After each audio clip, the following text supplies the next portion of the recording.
promouvoir le projet.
Dans ton usine, tu t'en as des oiseaux.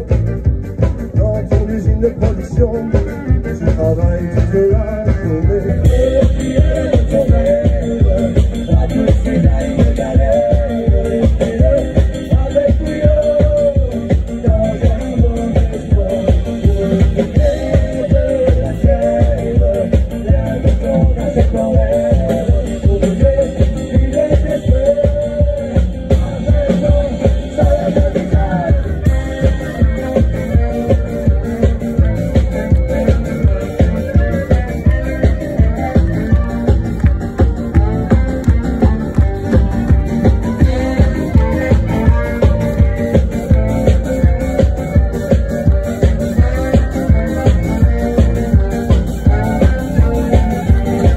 On les applaudit encore.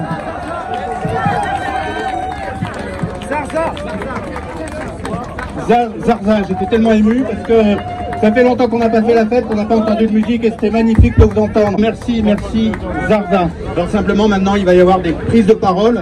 Merci à toutes et à tous d'être là. La place est bien remplie, on sent que ça vient. Et d'abord Laurence, tu nous présentes le petit menu d'aujourd'hui. Bonjour à toutes et à tous. Le collectif pour le triangle de Gonesse se rassemble aujourd'hui pour exprimer sa colère. Créé en 2011 pour lutter contre le projet Europa City, il aurait dû fêter ses 10 ans d'existence cette année, dans la joie et la bonne humeur. Mais, après l'abandon d'Europa City. Mais le gouvernement est sourd à ses revendications de protéger les terres agricoles et décide de maintenir la construction de la ligne 17 Nord et de la gare en plein champ à Gonesse. Ouvrage prévu dans le cadre du Grand Paris Express, d'Europa City et du terminal 4 de l'aéroport Roissy-Charles de Gaulle, T4, projet également abandonné. Oui, le gouvernement est sourd à nos revendications et il maintient l'artificialisation de 110 hectares d'excellentes terres agricoles. Alors aujourd'hui, nous sommes en colère, comme les autres collectifs réunis aujourd'hui avec nous, qui luttent également pour préserver les terres, les parcs, les jardins des prédateurs et des spéculateurs fonciers d'Île-de-France. Oui, nous sommes en colère, car ces projets inutiles et imposés, sans concertation, ne bénéficieraient pas aux populations locales. Une gare en plein champ, à 1,7 km des premières habitations de Gonesse. Un solarium en place et lieu des jardins ouvriers d'Aubervilliers. La destruction de l'air des vents à Duny. Les saccages en Seine-Saint-Denis dus aux Jeux Olympiques 2024. Le projet de plateforme logistique en Seine-et-Marne. 150 hectares de terres agricoles à Val-Bréon. Nos gares qui deviendraient d'immenses galeries commerciales au détriment des interconnexions et des voyageurs du quotidien. Les terres agricoles du plateau de Saclay, menacées également par la construction de la ligne 18 du Grand Paris Express. Oui, nous sommes en colère et nous allons l'exprimer aujourd'hui avec tous nos soutiens, collectifs et associations qui depuis plusieurs années se mobilisent à nos côtés. Et nous avons aussi besoin de vous, toutes et tous qui êtes là, arrêtez-vous, écoutez, venez échanger avec nous. Nous avons besoin que vous rejoigniez la lutte pour faire grossir la colère et faire reculer le gouvernement de ces projets inutiles. C'est un enjeu d'avenir. Protégeons les terres du béton, contre le béton, pardon. Merci. Alors, juste avant cette manifestation, j'ai deux petits remerciements. La restauration a été assurée par la boucherie charcuterie bio du marché des Lilas, qui nous a offert gracieusement la charcuterie. Merci à eux. Et puis Biocop de Bastille, qui soutient notre événement et nous a offert aussi également beaucoup de choses. Merci à eux.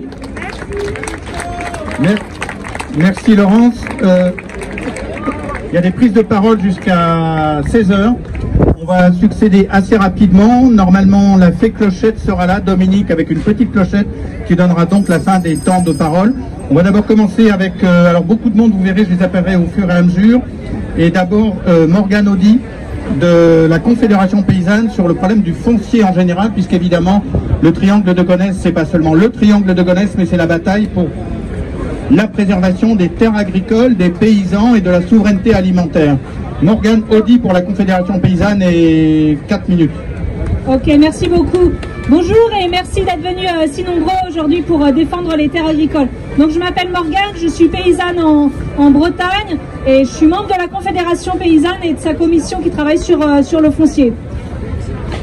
La terre, c'est notre outil de travail, à nous les paysannes et les paysans. Mais la terre, c'est aussi le support indispensable pour produire l'alimentation. Sans terre, on ne peut pas produire la nourriture qui est indispensable à chaque être humain sur terre. Et la terre, enfin, c'est aussi notre ancrage avec tout le règne vivant. Avec les végétaux, avec les animaux, c'est la possibilité de préserver une relation fertile avec la diversité du vivant.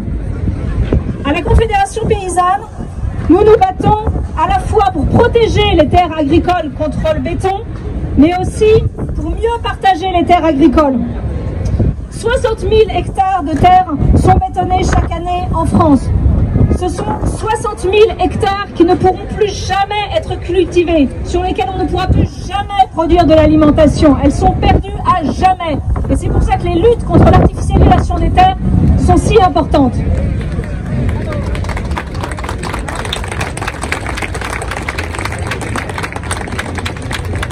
C'est un enjeu essentiel et c'est un enjeu sur lequel on sait qu'on peut gagner des luttes. On a gagné la lutte contre l'aéroport de Notre-Dame-des-Landes, on a gagné. Et c'est déjà une grande victoire que l'espèce d'énorme centre commercial d'EuropaCity, on ait pu l'éviter. Donc il faut aller sur ces luttes et il faut les gagner et c'est faisable, on l'a prouvé, allons-y, continuons. Merci Morgane Audy qui parle encore. Mais on a aussi besoin de se mobiliser contre l'accaparement des terres. Chaque année, plus d'1 million d'hectares de terres en France changent de main. Et la plupart du temps, ces terres, elles vont à l'accaparement des terres. Elles ne vont pas pour l'installation de nouveaux paysans en agriculture paysanne. La plupart du temps, les terres sont accaparées pour les monocultures industrielles et en particulier pour les céréales, les monocultures de céréales. Elles sont accaparées pas par des paysans, elles sont accaparées par des financiers qui veulent faire du fric au lieu de vouloir produire l'alimentation nécessaire aux populations. Et là-dessus aussi, il va falloir commencer à se battre beaucoup plus fortement. On se rend compte que là, en ce moment, on a deux lois qui touchent les terres agricoles. La loi climat avec des mesures soi-disant contre l'artificialisation des terres et aussi une loi qui rentre en débat soi-disant contre l'accaparement des terres. Mais c'est loin, c'est un beau discours et derrière rien, voire derrière pire. La loi contre l'artificialisation des terres, par exemple, on nous dit on va faire un moratoire contre les surfaces commerciales, mais en fait il y a des dérogations jusqu'à 10 000 m². Donc tous les supermarchés qui sont prévus vont pouvoir continuer. Et ça, c'est pas acceptable. On en a marre de l'enfumage, on veut des politiques qui fonctionnent, on veut vraiment arrêter tous ces projets destructeurs et réellement partager les terres. Sur la loi contre l'accaparement des terres, c'est un peu pareil. C'est-à-dire qu'il y a un bel affichage, mais derrière, c'est de l'enfumage et ça va plutôt légitimer, en fait, donner une légalité aux accaparements de terres plutôt que les arrêter. Donc pour nous, ça, c'est pas acceptable. Et c'est pour ça qu'à la Confédération Paysanne, on a décidé de se joindre depuis ce printemps à une mobilisation d'ampleur nationale. Ça s'appelle les soulèvements de la terre. Et il y a déjà eu 3 mobilisations. Il y en a une autre ce week-end en Haute-Loire contre un projet de nouvelle route. Et l'idée, c'est qu'il faut qu'on se mobilise ensemble, les populations avec les paysannes et les paysans, pour défendre ce patrimoine commun à tous, qui sont les terres, qui sont la base de notre vie ici sur la planète, d'une alimentation saine, mais aussi une base démocratique, parce que sans les terres, les accapareurs, ils vont tout prendre et ils vont nous laisser aucun pouvoir. Et donc c'est un enjeu démocratique que de se réapproprier les terres. Merci beaucoup et continuez à lutter. Merci Morgane Ondy. Gaspard Manès, rapidement, de la Confédération Paysanne Île-de-France. Bonjour à tous et à toutes. Juste un petit complément donc, local sur la situation de l'Île-de-France. On est vraiment pris dans un étau, dans un triangle, entre Gonesse d'un côté, les JO de l'autre, et la ville de la technopole de Saclay qui est en cours de construction. Avec donc énormément de dépenses et de construction, de destruction de terre, énormément de gravats déversés dans les champs. Il y a une centaine de lieux recensés en Île-de-France de terres agricoles qu'on appelle pudiquement rehaussées pour dire qu'on enfouit des gravats du Grand Paris de façon plus ou moins légale, plus ou moins concertée, en tout cas de façon extrêmement délétère. Ce sont 3 situations très différentes. On est peu de paysans en Île-de-France à être à la Confédération Paysanne pour défendre ces causes. Donc on a besoin de la société civile et c'est cette union qui permettra peut-être d'inverser un peu la tendance. Merci à tous, bon après-midi. Merci Gaspard. La bonne nouvelle, c'est que le soleil va revenir, donc ne restez pas. Et Anne Gelé, pour Terre de Liens, nous parle rapidement du projet Karma, parce que bien sûr, il y a une alternative au béton. Tiens, Anne, vous avez le micro là, à droite, à droite. Anne Gelé, Terre de Liens. Bonjour. Écoutez, merci aussi d'être là et merci à ces gens qui se bougent depuis un moment pour dire depuis décembre 96 au niveau de Karma pour un projet qui est un projet alimentaire de nourriture sur des terres qu'on menace de bétonnage. Donc c'est vraiment notre objectif. Donc merci aussi au CPTG qui se bouge sans relâche. Merci aux jeunes qui sont allés sur la ZAD et qui ont affronté effectivement bien des difficultés. Merci pour leur énergie et ça nous a été complètement utile. Et puis enfin, j'adresse aussi ce merci aux collectivités du secteur. Parce que certaines d'entre elles ont commencé à se soucier d'agriculture, à se dire on a des terres, on va les cultiver et avec ces productions, on va pouvoir mettre des aliments sains, bio, dans nos cantines. Donc ça c'est très important. Merci aussi à la grande communauté d'Aglo qui a décidé de faire un plan alimentaire territorial. Maintenant, on doit continuer notre lutte parce que maintenant que ce plan est fait, il va falloir des terres, effectivement, pour les cultiver. Et donc, si les terres sont bétonnées, eh bien, ces plans, effectivement, n'auront pas de signification. Donc, nous, Karma, on travaille pour une vraie transition. Pour une transition pour les gens, au service des gens du secteur.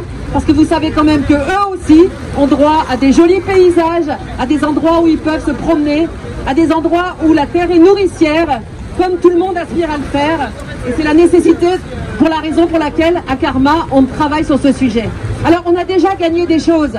Parce que vous vous rappelez, dans le temps, il y avait Europa City. Ouh, vraiment une saloperie. Voilà. Et alors maintenant, ce qu'on nous propose, c'est des bureaux de nouveau, donc du bétonnage à nouveau. Donc, il faut continuer à travailler sur ce sujet. Mais ce qu'on a obtenu, c'est déjà la fin d'Europa City. La réduction aussi de la ZAC, puisque vous vous rappelez qu'elle faisait 280 hectares, elle en fait maintenant 110, donc il faut avancer. Voilà pour la raison pour laquelle, à Karma, on va continuer de travailler à vos côtés. Le projet qu'on a fait, c'est pas un projet hégémonique, c'est un projet où on dit, voilà, il faut démarrer des choses, montrer l'exemple, et donc on montre l'exemple avec une ferme, un endroit où on va pouvoir cultiver des plantes sur les zones qui peuvent éventuellement être un peu plus polluées, et donc ces projets-là, c'est des projets pour montrer ce qu'on peut faire. Voilà, tenons bon. Merci à tous de votre présence et gardons le courage, gardons le cap, parce que c'est nous qui avons raison. D'accord? Allez, on y va. Merci. Merci Anne Gelé. Nous on est à peu près protégés, mais vous c'est vraiment super que vous soyez là sous la pluie, parce que là ça rigole pas. Le soleil va revenir et en attendant, Ségolène Darly Ségolène Darly qui est chercheuse sur le foncier. Vas-y. Et merci à Aline pour l'initiative concernant les petits carrés. Bon, bonjour à tous, merci beaucoup d'être là pour nous écouter. En fait, je pense que je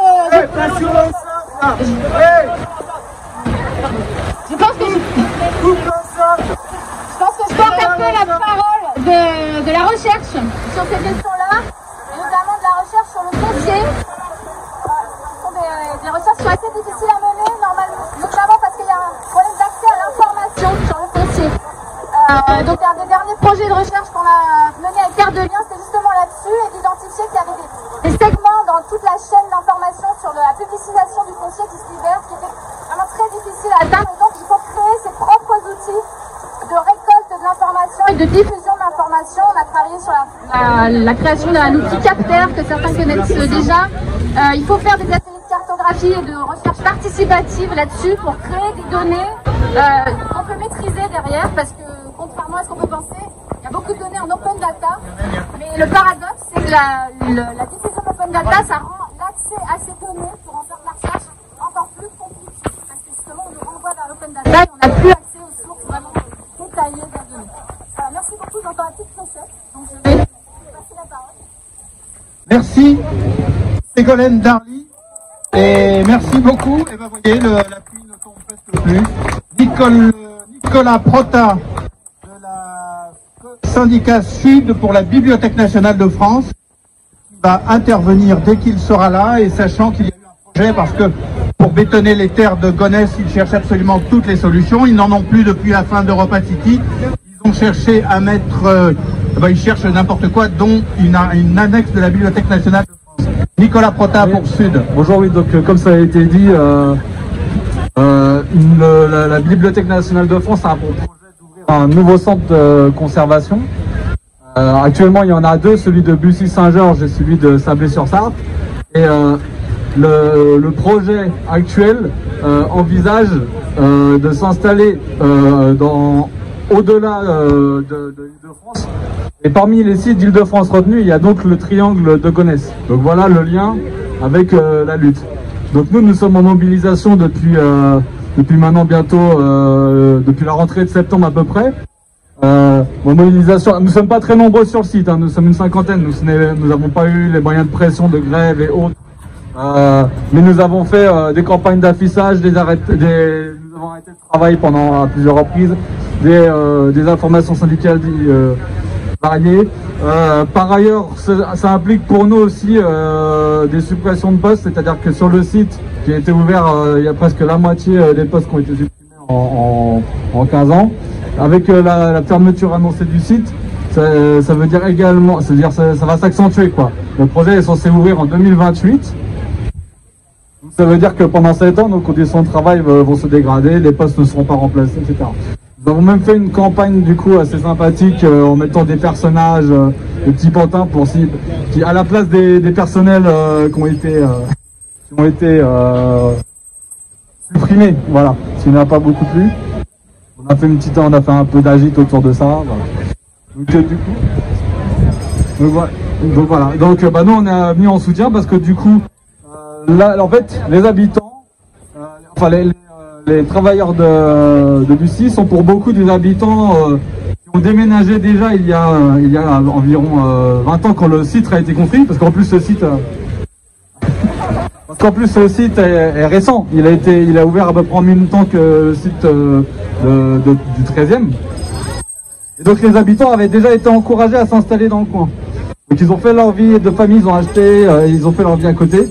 Et voilà, pour beaucoup, ça veut dire qu'ils vont devoir soit déménager, loin, ça pourrait être hors d'Île-de-France, soit, y compris, ils ne veulent pas même non plus aller dans le 95 et tout, ils veulent conserver leur site, et c'est pareil pour les collègues de la Sarthe. Merci. Merci Nicolas Prota de Sud Culture pour la Bibliothèque nationale de France. Et maintenant, pour 2 minutes, Cédric Villani, qui dans une vie antérieure a connu le déserrement. Il a soutenu le gouvernement et M. Macron, mais il a compris où était la raison. C'est un scientifique mathématicien et maintenant il œuvre dans le bon sens, en tout cas on l'espère. Cédric Villani, député de l'Essonne. Merci cher Hervé pour ce petit imprimatur que vous me donnez. Introduction. Et c'est un grand plaisir, chers amis, de se retrouver ici à l'appel du collectif pour les terres de Gonesse et d'autres associations très engagées pour Gonesse. On a vu le bon karma qui s'est exprimé tout à l'heure. Qui aurait dit qu'en ce début du XXIe siècle, on consacrerait autant d'attention, autant d'énergie aux terres, au sol? Au XXe siècle, c'est certainement pas la préoccupation majeure, et quand on relit ce qui se disait dans les milieux scientifiques il y a un siècle, on voit qu'il n'était pas du tout. Il y a un texte célèbre de Berthollet qui évoque cet avenir où grâce à la chimie, on se nourrira sans avoir besoin d'agriculture et d'élevage. Aujourd'hui, c'est le contraire. On voit à quel point nos terres sont précieuses et à quel point il faut les protéger. Terres précieuses, c'est le nom d'un ouvrage majeur de Martine Debiès. Je vois les collègues ici de Saclay qui ont raison d'insister sur la façon dont il faut préserver ces terres et bien les avoir, les chérir et les choyer. Et aujourd'hui, effectivement, ce sont des noms Saclay, Gonesse, Grignon aussi, qui se sont invités dans l'actualité d'Île-de-France pour indiquer combien, pour des raisons diverses, mais à chaque fois le même souci de préservation de notre sol, des bonnes pratiques agroécologiques, du développement de l'agroécologie, la transmission, il faut les préserver. Que peut faire un parlementaire là-dedans? Travailler, essayer de régler les choses en convainquant le gouvernement d'agir avant que ça ne dégénère de façon violente. Soutenir les étudiants de Grignon dans leur lutte qui est juste et dans laquelle nous devons tous nous mettre à leur service. Et puis travailler pour renforcer la loi qui empêche les appétits locaux d'industrialisation de se manifester. Alors on a bossé avec Aurélien Taché, avec Delphine Bateau, avec le collectif Écologie, Démocratie, Solidarité pour la loi Climat Résilience, pour renforcer le statut de la zone de protection naturelle agricole forestière de Saclay, pour l'étendre au triangle de Gonesse, pour le généraliser partout où il y a besoin. Gros boulot, François Guigon doit être là, on a travaillé avec lui. Merci. 3 minutes pour rejeter ces amendements. On a rebossé pour la séance et on a rebossé. Cette fois, ça a été rejeté en 3 secondes en hémicycle. Chers amis, il y a encore du boulot à faire et pour le gouvernement, le gouvernement n'a guère donné de gage. À nous et à vous de le convaincre de changer d'avis. Je vous remercie. Merci beaucoup Cédric Villani, député de l'Essonne. C'est un projet tellement extraordinaire. Voilà, Audrey Boelly du collectif Non au T4 pour 2 minutes. Oui, bonjour à tous. Donc je représente le collectif Non au T4, un collectif citoyen qui a lutté contre le projet d'extension de Roissy, le terminal 4. C'est un projet de la taille d'Orly et qui promettait de faire exploser nos émissions de gaz à effet de serre. Ce projet a récemment été abandonné. C'est une grande victoire de la mobilisation citoyenne. Mais nous savons, et merci à tous ceux qui sont ici et qui ont aussi lutté contre ce projet, et je sais qu'ils sont nombreux. Mais nous savons qu'un nouveau projet de Terminal 4 est déjà en préparation. En fait, comme pour Europa City, le gouvernement fait semblant d'abandonner le projet pour mieux revenir derrière avec les bétonneuses. Dans les discours du gouvernement, l'abandon du T4 et d'Europa City sont utilisés sans cesse comme une preuve ultime de leur engagement environnemental. Et nous savons que derrière, ils attendent le meilleur moment pour revenir avec les engins de chantier et les tunneliers. On abandonne Europa City un jour et on revient le lendemain pour détruire ces terres fertiles d'Île-de-France. Est-ce qu'on va les laisser faire? Non. Est-ce qu'on va les laisser détruire les dernières terres d'Île-de-France? Nous, citoyens et citoyennes, sommes le dernier rempart contre ce vol en bande organisée. Le vol de notre avenir et de l'avenir de nos enfants. Et nous ne les laisserons pas faire. Merci Audrey Boelly, qui sera en procès le 24 juin avec d'autres militants qui avaient mené une action contre ce projet absurde du T4 et du développement du transport aérien. Donc le 24 juin au tribunal de Bobigny, si vous voulez soutenir les activistes qui luttent contre le terminal T4. Christian Grisolet de Notre-Dame-des-Landes est-il là? Christian Grisolet est peut-être en... Alors Jérôme Partos. Alors Jérôme Partos de France Nature Environnement. Si vous voulez bien monter sur la scène et parler pendant 2 minutes. France Nature Environnement, Jérôme Partos. Oui, bonjour tout le monde. Donc je représente France Nature Environnement. Pour ceux qui ne savent pas ou pas très bien, ça fait 3500 associations sur tout le pays avec 900 000 adhérents et ils vous donnent tous leur soutien très fort parce qu'on est tous concernés par Gonesse. Des Gonesse, il y en a partout, plein des petits en France. Et ça commence à bien faire. On en a un petit peu ras-le-bol de ces projets où le gouvernement fait le contraire de ce qu'il a promis, surtout quand en l'occurrence, par exemple avec Karma, on a de quoi remplacer, on a une proposition, on a quelque chose qui construit, on nous dit c'est bien, chez vous allez jouer, et pendant ce temps, ils font exactement le contraire de ce qu'ils ont promis. C'est tout à fait admissible et vraiment tout le mouvement FNE derrière vous et on espère que ça permettra de renverser la balance. Cette histoire de gare, c'est totalement insensé. Je voudrais vous citer un sondage FOP qui a été fait par nos amis de la LPO au mois de mai sur l'histoire de confiance.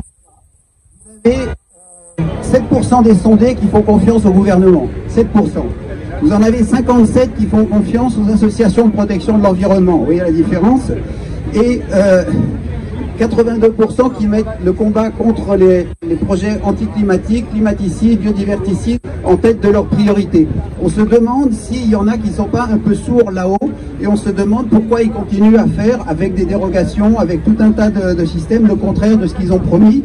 Et si jamais par hasard ils se demandent pourquoi ils sont qu'à 7% de taux de confiance, nous, c'est un peu un secret, mais on va quand même le dire, on a une solution.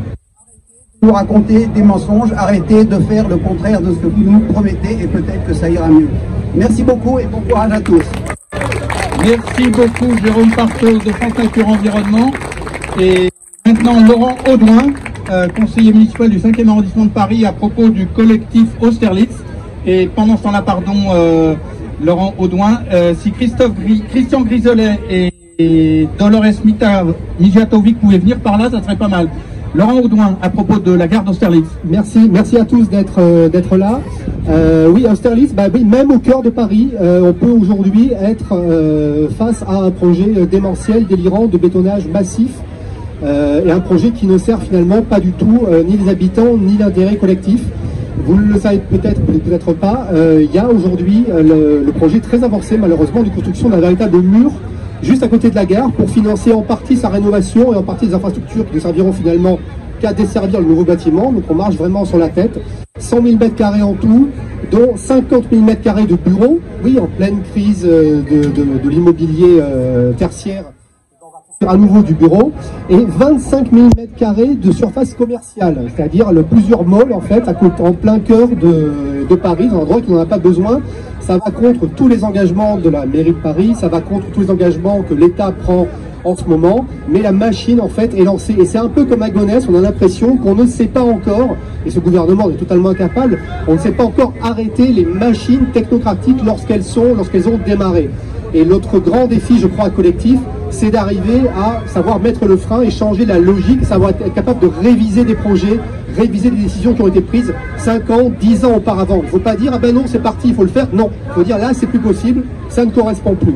Donc, on a réussi à mobiliser, alors je suis un conseiller écologiste, donc d'opposition au 5e, on a quand même mobilisé le conseil d'arrondissement, puis le conseil de Paris, qui s'est exprimé sans ambiguïté contre la poursuite du programme actuel. Mais pour l'instant, on est face en fait à une fin de non-recevoir. Aussi bien la mairie ne veut pas taper du poing sur la table et l'État, qui est le principal acheteur des nouvelles surfaces via l'AFD, ne veut pas non plus bouger. On va continuer la pression, on compte sur vous pour nous aider à amplifier. Merci à tous, on continue. Merci Laurent Audouin du collectif Austerlitz et conseiller municipal. Et maintenant Dolores Mijatovic du Jardin des Vertus à Aubervilliers. Une lutte où il y a eu une très belle manifestation il y a quelques semaines. Dolores Mijatovic. Bonjour, alors je représente le collectif de défense des Jardins des Vertus. Chez nous, la menace est imminente. C'est 1 hectare de jardin sur 2 hectares 25 qui sont menacés. Et là, immédiatement, par un immense solarium d'une piscine olympique d'entraînement pour les JO. Et nous, collectif, on protège ces terres. Et je voulais vous annoncer aujourd'hui à tous que nous lançons l'occupation citoyenne de ces terres à partir de demain.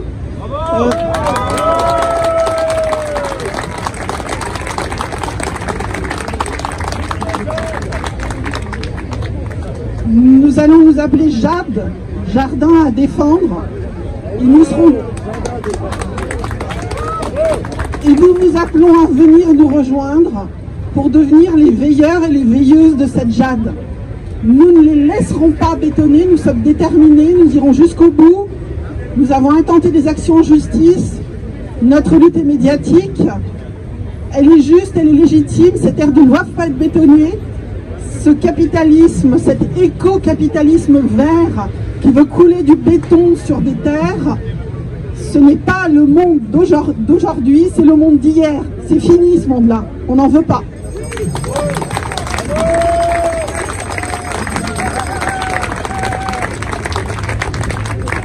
Aubervilliers a besoin d'une piscine, les enfants ont besoin d'apprendre à nager, mais est-ce qu'on a besoin de cette piscine gigantesque et de ce solarium gigantesque? C'est un modèle capitaliste où en fait ce qui est construit autour de la piscine, ça sert à la rendre rentable. Parce qu'une piscine, c'est un équipement public. Ce n'est pas quelque chose qui sert à faire de l'argent. Merci. Et venez tous nous rejoindre à partir de demain. Demain à 14h, Assemblée Générale de lutte sur les jardins pour qu'on construise ensemble ce que nous voulons faire de ces jardins. Et on va le cultiver plutôt. Merci. Lutte à Pantin et aussi, c'était au Jardin de Vertus d'Aubervilliers et Marjorie très rapidement pour les Jardins des Vertus à Pantin. Bonjour à tous, alors l'intervention n'était pas prévue et il me reste à peu près 50 secondes, donc très rapidement, je fais partie de LOVE, l'association des hérissons ouvriers des Vertus qui sont en fait les jardiniers des jardins ouvriers côté Pantin, qui soutiennent évidemment la lutte de nos copains jardiniers des Vertus, sachant que le problème qui se pose est le problème notamment de la gare qui concerne directement Gonesse. Je suis aussi militante de PEPS, le mouvement pour une écologie populaire et sociale, qui promeut l'écologie populaire notamment dans les quartiers, et je voulais vous annoncer en fait un événement qui aura lieu la première semaine de novembre et qui est la semaine de l'écologie populaire, où vous êtes tous confiés. Voilà, bienvenue à tous. Merci Marjorie. Et maintenant Julien Bayou, secrétaire exécutif d'Europe Écologie Les Verts et candidat au régional d'Île-de-France. Bonjour tout le monde. Vous êtes chaud? Vous êtes chaud? C'est bien. Quand on est manifestant pour Gonesse, il faut avoir un peu l'habitude de la bouse sur les bottes et de la pluie sur la tête. Bon, merci à vous et merci, immense merci au collectif pour le Triangle de Gonesse.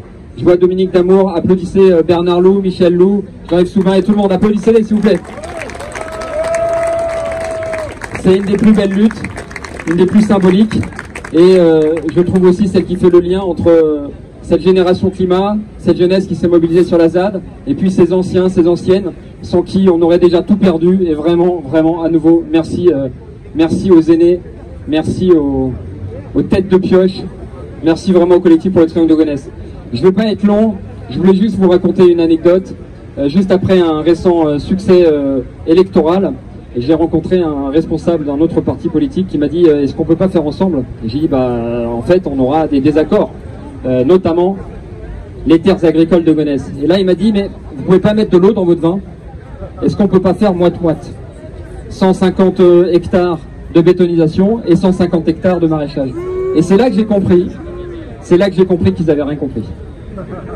Parce que là où eux, ils voient une opération foncière, là où ils voient une opportunité de bétonner, eh ben nous, on voit des vers de terre, on voit de l'humus, pardon. C'est la manifestation à côté. On voit du maraîchage, on voit des emplois de qualité, qui ont du sens. On voit de l'autonomie alimentaire, on voit la santé, on voit le climat. Et donc c'est pour ça qu'on est là, c'est pour ça qu'hier on était là, c'est pour ça qu'aujourd'hui on est là, et c'est pour ça que demain, à la tête de la région, on sera là pour inaugurer le projet Karma. Merci à vous, tenez bon.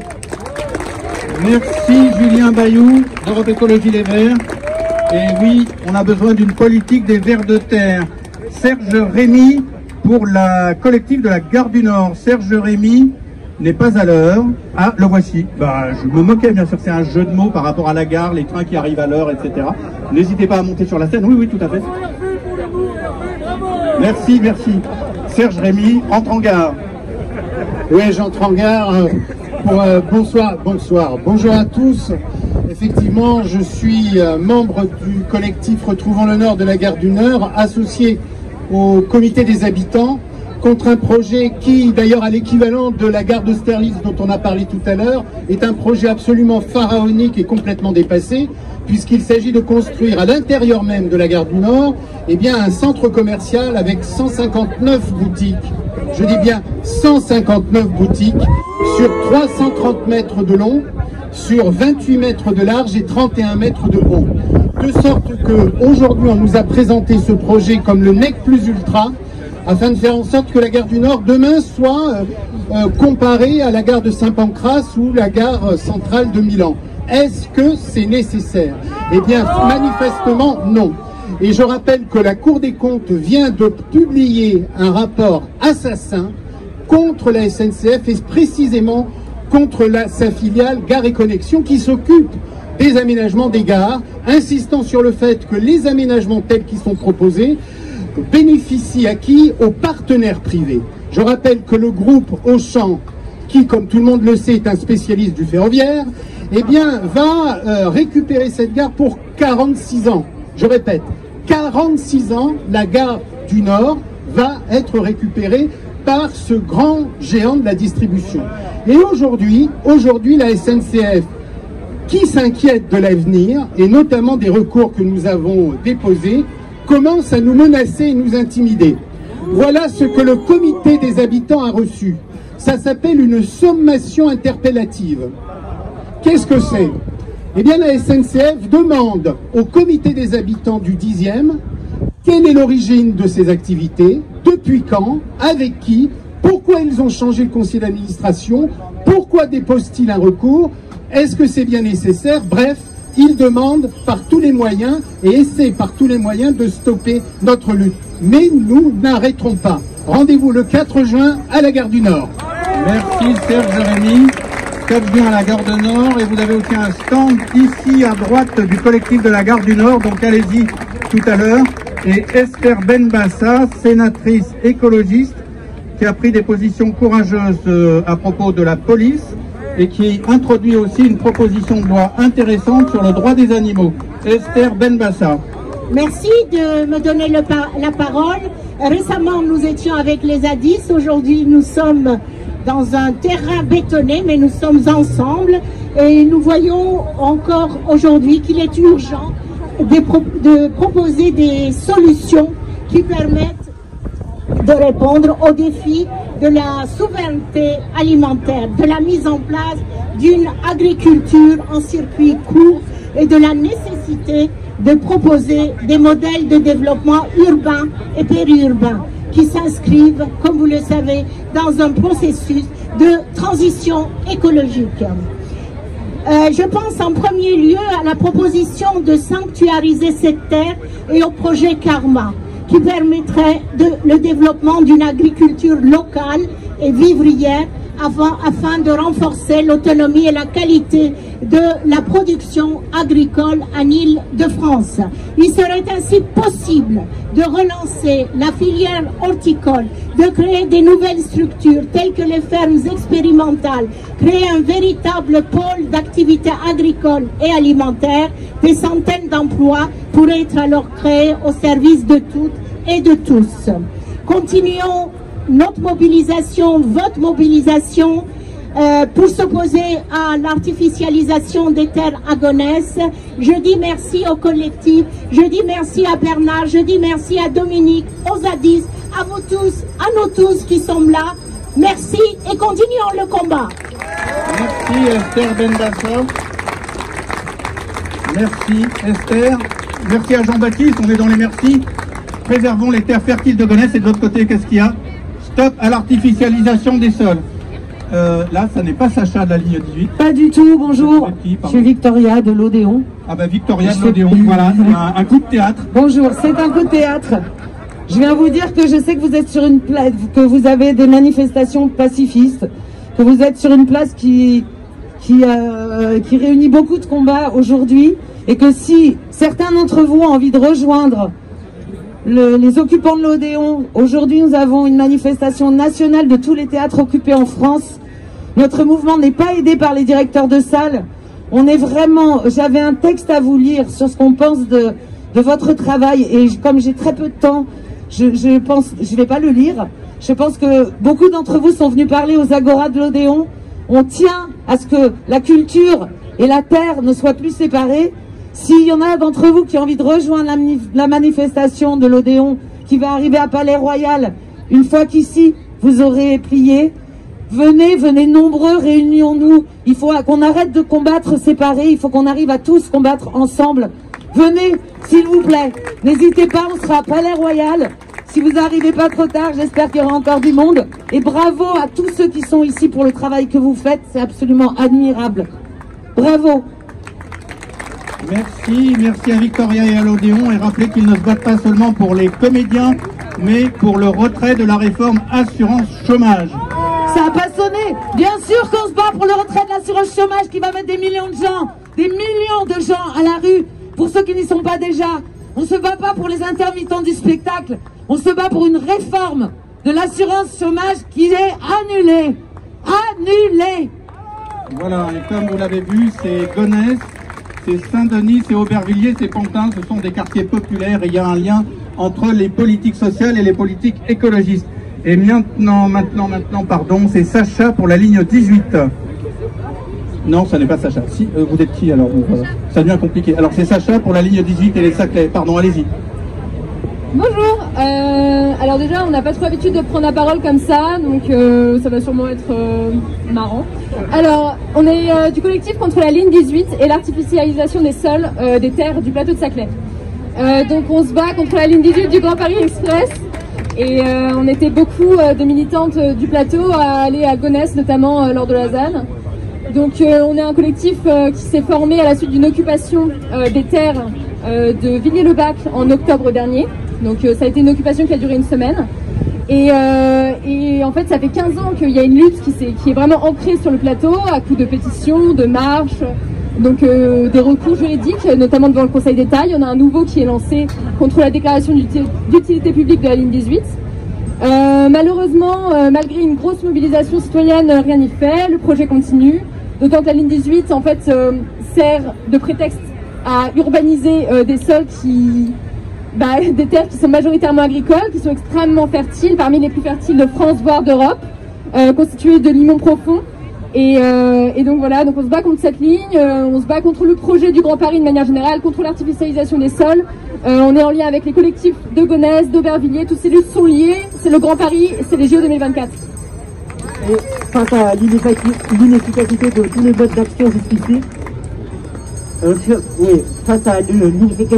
modes d'action jusqu'ici, on a lancé ce matin une occupation dans des champs du plateau de Saclay, une occupation durable qui a vocation à rester dans le temps et sur laquelle on essaiera d'organiser des ateliers, des débats et plein de choses. On vous invite à venir nombreux. Vous pouvez venir camper dès ce soir sur le plateau et rejoindre la lutte. Voilà. Et on attend Monsieur Villani, Saclay, avec son duvet. Voilà, donc vous avez une après-midi chargée. Alors d'abord le collectif Gare du Nord, ensuite la manif avec l'Odéon, et ce soir vous dormez à Saclay. Donc si par hasard vous cherchez quoi faire, tout va bien. Bientôt d'ailleurs un reportage vidéo sur le camp qui est en cours d'installation à Saclay. Et Monsieur Villani donc viendra rendre visite à nos amis pendant que Maude apparaît sur scène. Les AMAP Île-de-France, Maude Grand-Jérémy. Merci. Les AMAP, ça rassemble ceux et celles qui mangent et ceux et celles qui cultivent. Et à partir du moment où on s'intéresse à ce qu'on mange, en fait, souvent on devient intraitable. Parce que ça nous importe la façon dont les choses qu'on mange ont été produites, par qui, comment, où. Et aujourd'hui, le réseau est à fond avec le CPTG, mais avec aussi toutes les autres luttes locales de l'Île-de-France, à Saclay, à Saint-Hilaire, à Grignon. Aussi étonnant que ça puisse paraître, l'Île-de-France, c'est une région agricole en fait, où il y a masse de terre et où il y a largement de quoi nous nourrir. Et des gens qui veulent le faire, des gens qui veulent cultiver la terre, il y en a plein, de plus en plus. Ils sont jeunes, ils sont chauds, ils sont fringants, ils sont prêts. Nous, on sait les former, il n'y a plus qu'à les installer.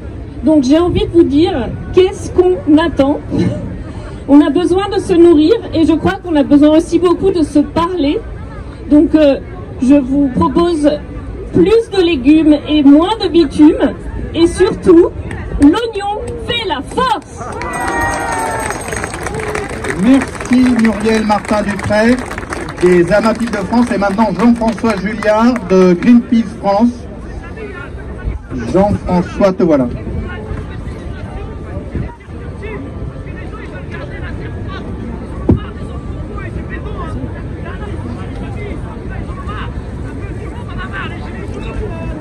Merci, je vais faire vite parce qu'il va se remettre à pleuvoir très bientôt. Ce qui est chouette dans ce genre de rassemblement, c'est qu'on se rend compte à quel point les luttes locales, elles sont extrêmement nombreuses, extrêmement diverses sur une région finalement pas si grande que ça, qui est l'Île-de-France. On se rend compte qu'il y a des luttes locales un peu partout et c'est plutôt réconfortant dans le sens où ça veut dire qu'il y a une mobilisation citoyenne forte et inquiétant parce qu'il y a toujours autant de problématiques. Un tout petit mot sur l'enjeu national aussi. On vient de voir et on vient de constater à quel point la loi sur le climat n'est pas à la hauteur de l'ambition qui est affichée. Donc il y a une loi sur le climat qui est en cours d'adoption au Parlement en ce moment, qui va passer en lecture au Sénat à partir de la semaine prochaine et qui malheureusement ne va pas permettre de replacer la France sur une trajectoire compatible avec la lutte contre le dérèglement climatique. Donc l'ambition affichée ne se retrouve pas dans les propositions de cette loi. Et hier, on a appris sur un autre sujet aussi important, aussi essentiel, on a appris hier que les arbitrages du gouvernement français sur la future politique agricole commune européenne n'étaient pas à la hauteur là non plus. Donc on va se retrouver avec une politique agricole commune européenne qui finalement ne va être aussi mauvaise que l'actuelle, qui va toujours soutenir les mêmes et toujours ne pas être là pour ceux qui essaient d'avoir des formes d'agriculture écologique et d'autres formes plus diverses d'agriculture. Donc on se rend compte qu'on est en train de finalement passer complètement à côté. Ce quinquennat est en train de passer complètement à côté des questions environnementales et écologiques. La loi climat était un peu la dernière opportunité pour ce gouvernement de redorer son blason sur les questions écologiques. Il est en train de rater ça. Ce sera un quinquennat raté pour l'écologie, c'est dramatique, c'est extrêmement grave quand on connaît l'urgence climatique et ça veut dire qu'aujourd'hui, seul compte ces mobilisations citoyennes, seul compte le rapport de force. C'est pour ça qu'il ne faut rien lâcher. Le collectif pour les terres de Gonesse l'a montré, on a réussi à s'opposer à EuropaCity, maintenant il faut continuer face aux différents projets et c'est la seule manière de continuer à se mobiliser, la seule manière de l'emporter à la fin. Donc ne lâchons rien, continuons la lutte et merci d'être là. Merci Jean-François Julliard de Greenpeace. Et maintenant Céline Malaisé. Céline Malaisé qui est du Parti communiste français, montée sur scène, et qui est dans la liste de Clémentine Autain au régional d'Île-de-France. Céline Malaisé. Oui, bonjour, donc moi je suis conseillère régionale, je suis aussi la présidente du groupe Front de Gauche communiste actuellement. Je suis ici parce que je soutiens depuis très longtemps le projet Karma, qui est un projet donc qui permettrait à la fois bien évidemment de lutter contre l'artificialisation des terres du triangle de Gonesse, mais également aussi de remettre la main finalement sur des terres agricoles et de permettre, et notamment dans les cantines franciliennes, de pouvoir nourrir nos enfants avec des produits qui sont produits localement, produits sur les terres franciliennes, et ce qui n'est pas rien. Valérie Pécresse tient un double discours, comme toujours. Elle dit de temps en temps soutenir le projet Karma, et puis à un autre moment, elle fait une tribune pour dire qu'il faut construire la ligne 17, et notamment cette gare en plein champ, qui serait un véritable cheval de Troie, finalement, contre ces terres agricoles, parce qu'une fois qu'on met une gare, on sait que l'urbanisation autour va s'accélérer et va déborder. Donc moi je représente aussi la liste Pouvoir Vivre en Île-de-France qui est menée par Clémentine Autain. Nous nous engageons à trois choses. La première chose, nous nous engageons à lutter contre l'artificialisation des terres et pour le zéro artificialisation nette en Île-de-France. La deuxième, nous nous engageons à réviser l'itinéraire de la ligne 17 et faire un itinéraire bis qui permette finalement aux franciliens d'avoir des transports du quotidien, mais aussi d'arrêter l'artificialisation. Et la troisième chose, nous considérons que ces questions sont suffisamment importantes pour que finalement elles soient le produit de la démocratie, et donc il faut redonner finalement la parole à ceux qui vivent sur ces territoires et aux franciliens et tenir les objectifs climat des accords de Paris. Merci. Voilà, et bon courage à tous et à toutes. Merci beaucoup Céline Malaisé de la liste Clémentine Autain au régional d'Île-de-France. Et maintenant Muriel Martin-Dupré de France Nature Environnement Île-de-France. Oui, bonjour, je suis le régional de l'étape par rapport à à mon collègue que vous avez entendu tout à l'heure de l'ONG nationale France Nature Environnement. Nous, on est en Île-de-France, on soutient le CPTG depuis le début et le travail remarquable que font Bernard Loup et toute son équipe. On a été à tous les rendez-vous sur les terres de Gonesse et c'est bien triste aujourd'hui d'être sur cette place et pas sur le terrain où ils essayaient de montrer qu'une alternative est possible. Nous, on considère que la lutte n'est pas terminée, que le combat n'est pas perdu. On va continuer à appuyer le CPTG pendant les mois et les années qu'il faut. Je pense que le gouvernement est acculé à une décision qui est totalement inepte. On se rend compte qu'il n'y a aucune justification à des activités qui seraient implantées dans la ZAC autour de cette gare au milieu de nowhere. Et donc, on est mobilisé, on restera mobilisé. Et Bernard et le CPTG, on vous dit à tous, on va gagner, on sera à vos côtés. Merci beaucoup. Merci aux bâcheurs. Et désolé, la pluie revient encore. C'est vraiment très mal organisé, hein, il pleut tout le temps. Pardon? Ils sont arrivés au bon moment avec la bâche, on les applaudit et on se mouille.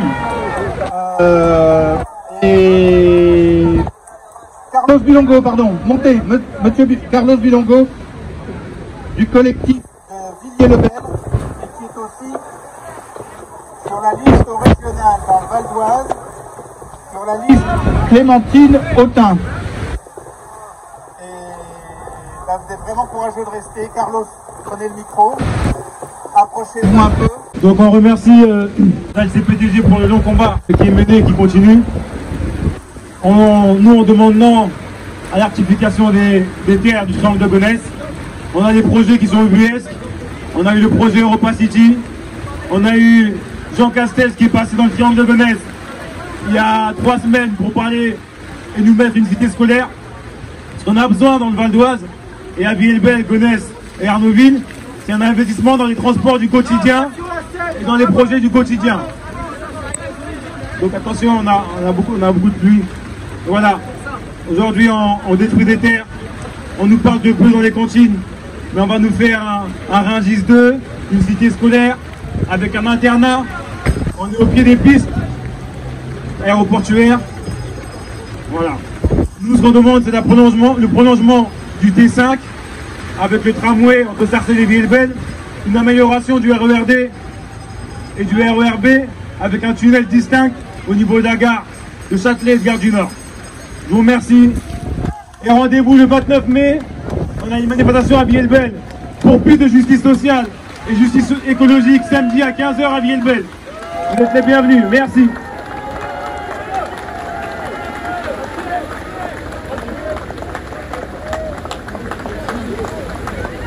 Merci beaucoup Carlos Bilongo du collectif de Villiers-le-Bel.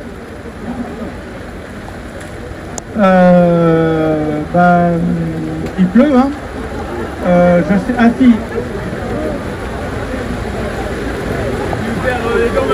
Et maintenant Marc Pellissier de la FNOT, la Fédération Nationale des Associations d'Usagers de Transport. Et Marc Pellissier par rapport au transport. Bonjour. Eh bien oui, malgré ce temps, bon, je voulais intervenir effectivement par rapport à la problématique des transports sur le triangle de Gonesse. Nous, on n'a pas changé d'avis, on s'interrogeait déjà beaucoup sur la gare du triangle de Gonesse au moment où il y avait le projet Europa City. On s'interrogeait encore plus évidemment une fois que le projet a été abandonné.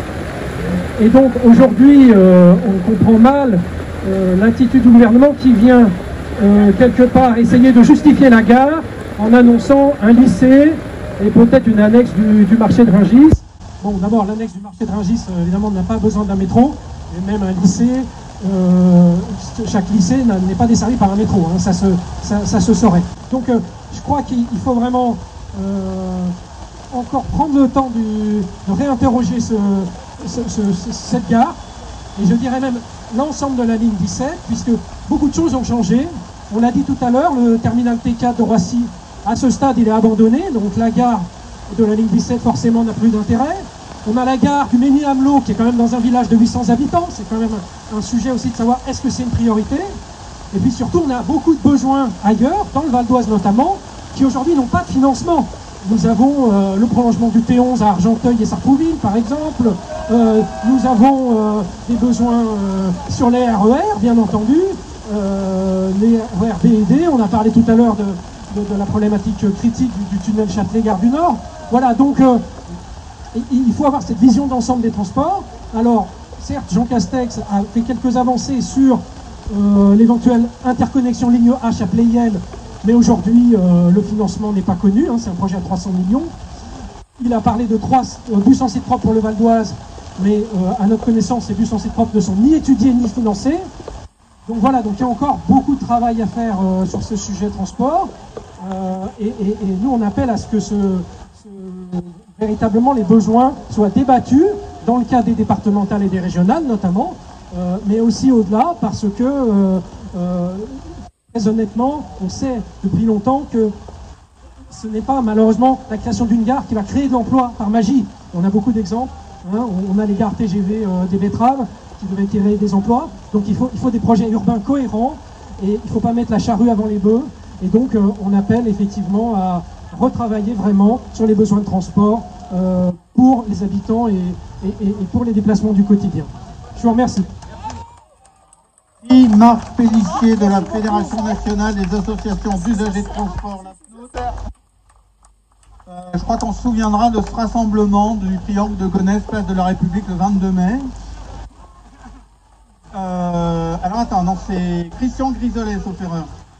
Ah non, alors il y a un changement de programme. Jean-Marie Batti, vous allez vous présenter. Allez. Bonjour à tous. Le temps n'est pas de la partie, mais notre bataille est tellement chaleureuse qu'on... Voilà. Moi, je vais vous parler rapidement de l'ère des vents. Partout en France, le MNE soutient les actions contre de trop nombreuses atteintes à l'environnement. Très souvent, des bétonisations de terres agricoles, que ce soit dans les Alpes-Maritimes, dans le Loiret, pour des centres commerciaux, en Loire-Atlantique avec l'entrepôt Amazon, ou l'aménagement de la zone du Carnet. Et bien sûr, en Ile-de-France, comme nous le démontrons ici.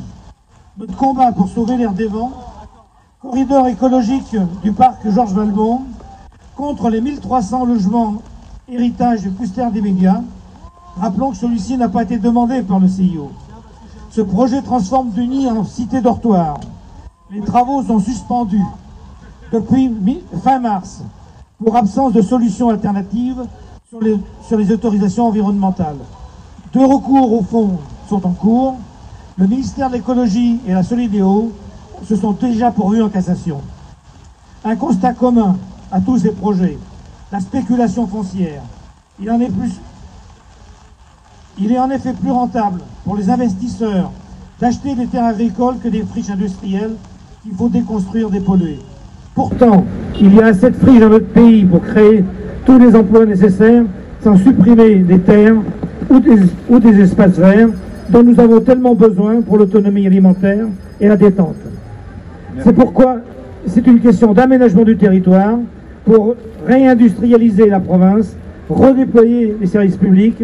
Ainsi, il ne sera pas nécessaire de s'agglutiner dans les métropoles. Ces pratiques spéculatives sont des exemples flagrants des gaspillages que fait le système capitaliste. Merci Jean-Marie Batti du Mouvement national de lutte pour l'environnement.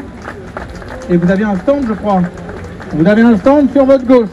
En plus, il y a un poids sur le stand, donc c'est vraiment bien. Hein, par les temps qui courent. Christian Grisolet de Notre-Dame-des-Landes, Vivre ensemble. Et après tout, on a gagné à Notre-Dame-des-Landes, on va gagner au Triangle de Gonesse. Christian Grisolet. Bonjour à tous et bravo aux copains, tous les copains du CPTG et sympathisantes et sympathisants. Nous venons vous apporter encore un peu d'énergie, mais on sait que vous en avez parce que Notre-Dame-des-Landes, c'est le même combat, c'était le même combat, c'est pas encore tout à fait terminé. L'installation des jeunes en paysannerie, etc. n'est pas terminée, c'est compliqué, mais le plus gros est fait. On vient vous donner cette énergie Et vous dire aussi que le dénominateur commun qu'on avait, c'était pas seulement un aéroport et un avion, c'était halte au gaspillage des terres et de l'argent public. Que fait-on de l'argent public, mais que fait-on des terres nourricières? Le problème est là. Ce qu'il est important de voir dans tout ça, c'est que vous pouvez gagner, c'est tout à fait possible. Vous êtes, je ne sais pas, à 50% de la réussite totale. Vous êtes productif, vous avez des idées, vous avez un projet Karma, et pas seulement. Vous n'êtes pas contre tout, comme tous les opposants aux militants voudraient le faire croire. Vous êtes pour, vous êtes du constructif, nous sommes tous du constructif. Et surtout, qu'il pleuve, qu'il vente, qu'il neige, nous sommes avec les éléments. Nous avons des personnes qui sont dans le monde politique, qui sont contre les éléments. Est-ce que vous pensez de 5 minutes qu'ils vont être capables de gagner contre les éléments? Non, bien sûr. Je voudrais dire un mot au sujet de Madame Pécresse. Elle ferait bien de rafraîchir son discours. Madame Pécresse s'est exprimée de la manière la plus sale contre le projet, pour le projet Notre-Dame-des-Landes. On a des souvenirs, on sait ce que valent certaines personnes politiques. Ringardiser les politiques qui sont dans des projets aussi absurdes que le béton. Dites-leur qu'ils sont ringards, qu'ils sont d'un autre siècle. Faites-leur la plus grande honte possible. Et surtout, faites des sympathisants, les voisins, les amis. C'est comme ça qu'on a gagné à Notre-Dame-des-Landes. Il faut diffuser l'information, ringardiser ces gens-là et leurs projets. Avec grand plaisir avec vous. Merci Christian Grisolet, merci Notre-Dame-des-Landes, où il y aura un grand rassemblement cet été, début juillet, les 3 et 4 juillet sauf erreur, et maintenant Malo d'Extinction Rébellion, à propos des soulèvements de la Terre. Pardon ? Du 10 au 14 juillet à Notre-Dame-des-Landes. Malo pour Extinction Rébellion. Merci beaucoup.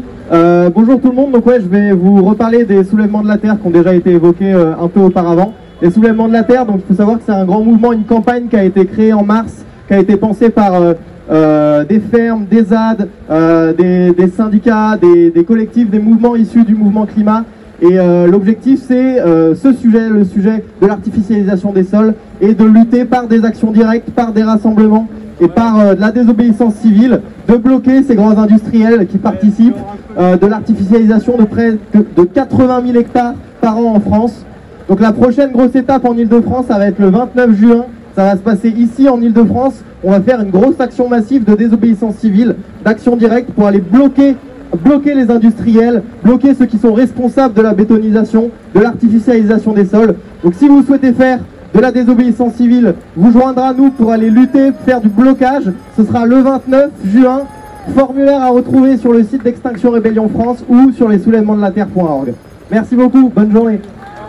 Merci Malo d'Extinction Rébellion. Les soulèvements de la Terre, grand rendez-vous le 29 juin. Et maintenant, Bernard Loup, le papa du collectif pour les terres de Gonesse, à la volonté inflexible et qui joue toujours collectif. Bernard Loup.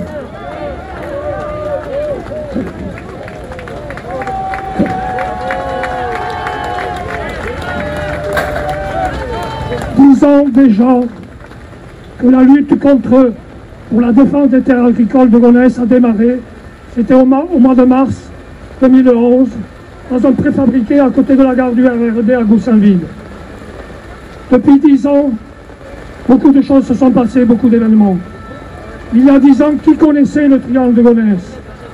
Qui savait que sur le triangle de Gonesse, on pouvait développer un projet d'agroécologie? Qui savait que sur le triangle de Gonesse, on pouvait prendre des initiatives qui allaient dans le sens de la préservation du climat? En 10 ans, nous avons gagné cette connaissance du triangle et des potentialités du triangle de Gonesse. Ils voulaient urbaniser à cette époque-là 500 hectares. C'était 500 hectares qui étaient prévus pour la zone d'activité. Ensuite, il y a eu l'Europa City qui a été annoncé et la lutte qui a démarré. On a réussi à réduire à 300 hectares l'urbanisation. Aujourd'hui, avec le déplacement de Jean Castex, on parle plus que d'une centaine d'hectares.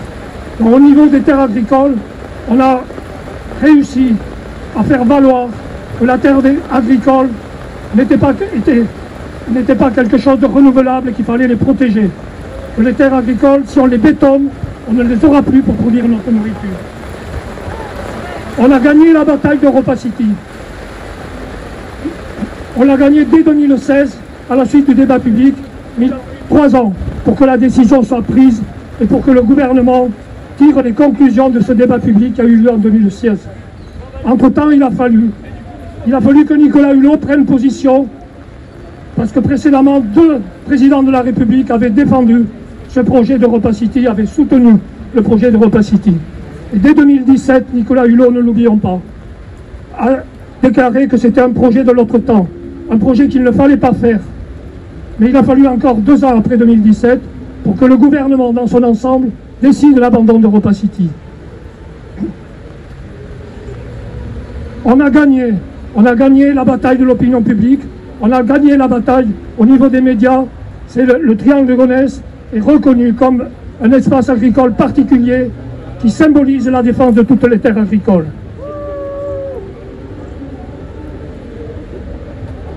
Il faut penser aussi, après le débat public, le travail de la métropole du Grand Paris, qui n'a rien trouvé de mieux que de lancer un appel à projet sur 15 hectares à côté d'Europa City. Sur cet appel à projet, c'est ce qui a donné naissance à Karma, parce qu'il y a des professionnels qui ont relevé cette provocation et qui ont déposé un projet agricole. Il a eu le veto du maire de Gonesse, mais aujourd'hui, des 5 concurrents de cet appel à projet, lequel reste-t-il? Il n'en reste qu'un seul, c'est Karma qui reste. Karma qui a eu le veto du maire. Il y a encore 2 mois, quand on occupait sur la ZAD, la présidente du conseil départemental disait que le triangle qui avait été sélectionné par la métropole du Grand Paris était encore vivant. La presse n'arrive pas à avoir d'interview de Triangle et on n'entend rien de Triangle. Et les autres qui ont été sélectionnés également, ils ont disparu. C'est Karma qui doit se réaliser, c'est Karma et c'est tout de suite.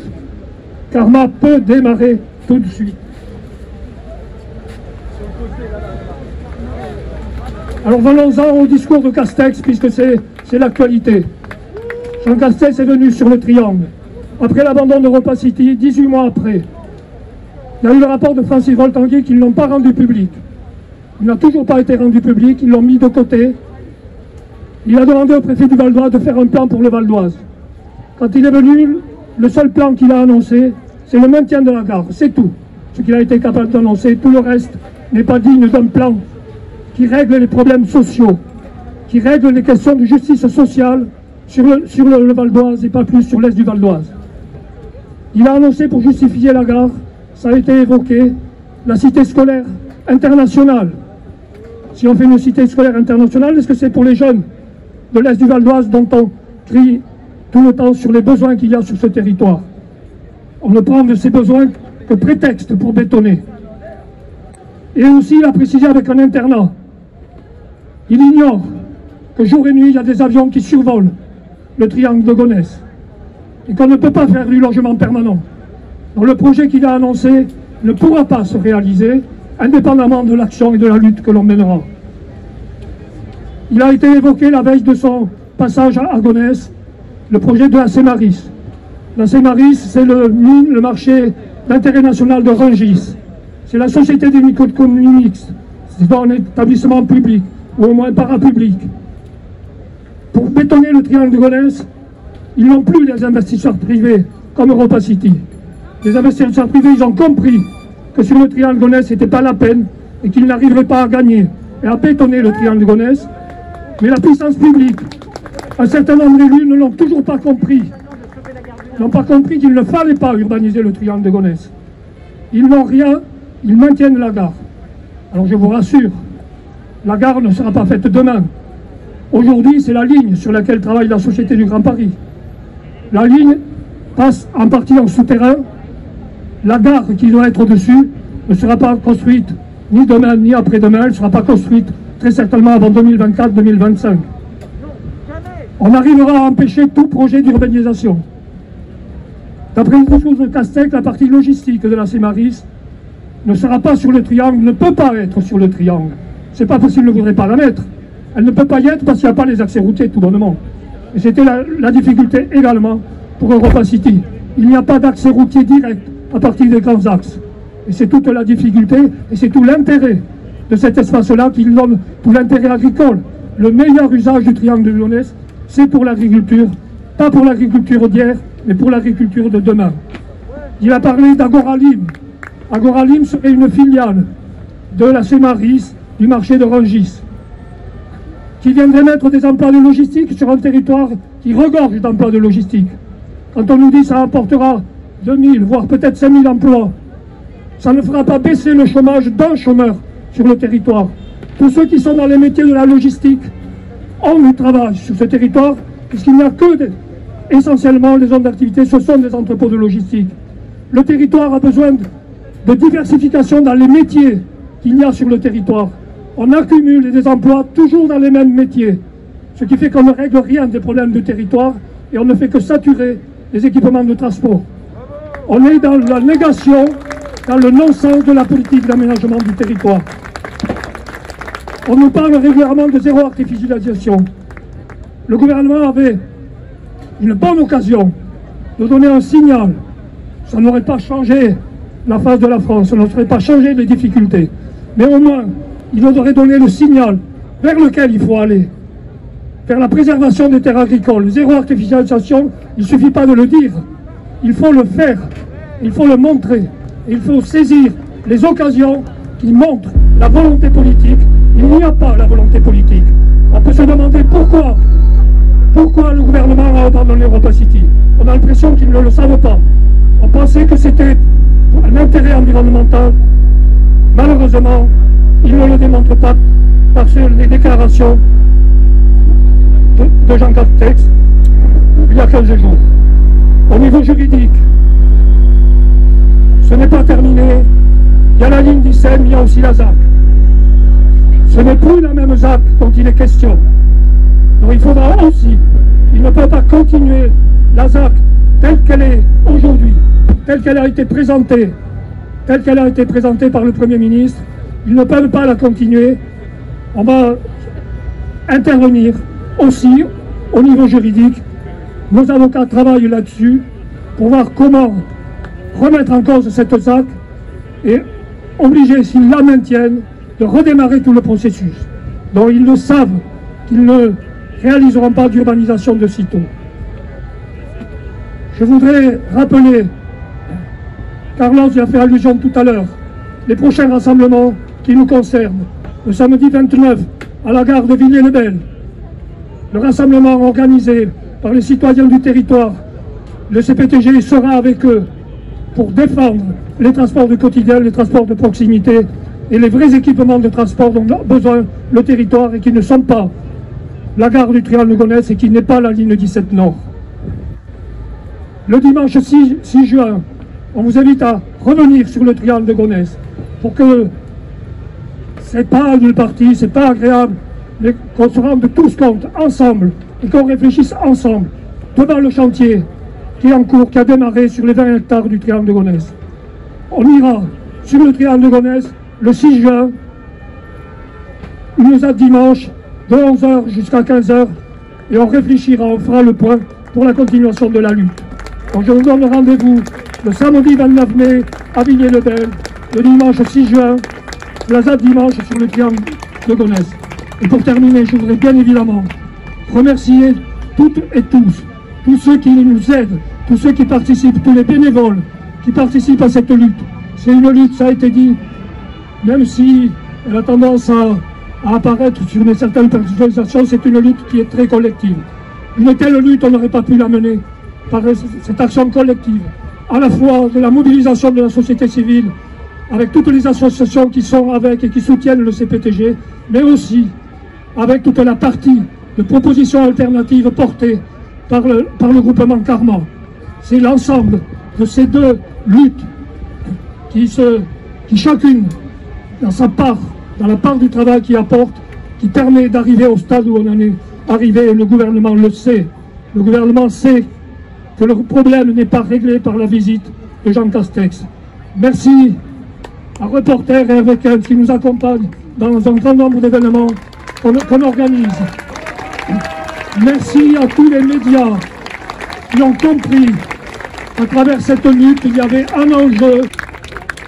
Merci à ceux qui nous ont permis d'organiser cette journée aujourd'hui et à ceux qui ont monté cette scène, qui ont permis de monter sur la place de la République ce regroupement aujourd'hui pour manifester contre les prises de position du gouvernement qui ont été annoncées par le Premier ministre. La lutte n'est pas terminée, la lutte nous la gagnerons.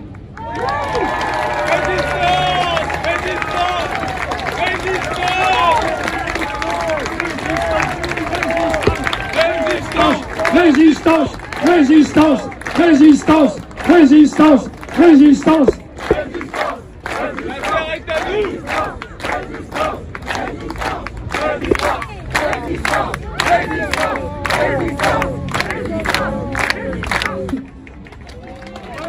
Bon week-end, le week-end n'est pas fini, profitez-en bien, reprenez les forces, merci.